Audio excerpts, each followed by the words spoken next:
मिरज शहरातील हिंदू मुस्लिम ऐक्याचे प्रतीक मानल्या जाणाऱ्या ऐतिहासिक मीरासाहेब दर्ग्यावर आज हजरत ख्वाजा मोहम्मद मीरा हुसेनी चिश्ती रहमतुल्लाह अलैह यांच्या 651व्या उर्साची विधिवत सुरुवात मंडप विधीने करण्यात आली। धार्मिक श्रद्धा, सलोखा आणि भक्तिभावाने हा मंडप विधी मोठ्या उत्साहात पार पडला।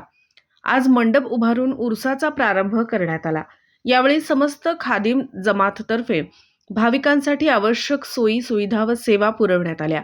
मंडप विधी दरम्यान दर्गा परिसरात भक्तिमय आणि शांततामय वातावरण अनुभवास आले।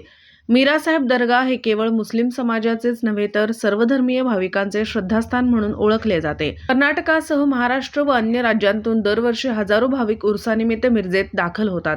जात, धर्म, पंथ यांच्या पलीकडे जाऊन एकतेचा संदेश देणारा हा उरूस मिरज शहराच्या सामाजिक ऐक्याची परंपरा अधोरेखित करणारा ठरतो। यावर्षीही 651वा उरूस परंपरेनुसार आणि भक्तिभावात साजरा होत असून पुढील दिवसांत विविध धार्मिक विधी, फातेहा, दुआ आणि इतर कार्यक्रम संपन्न होणार आहेत।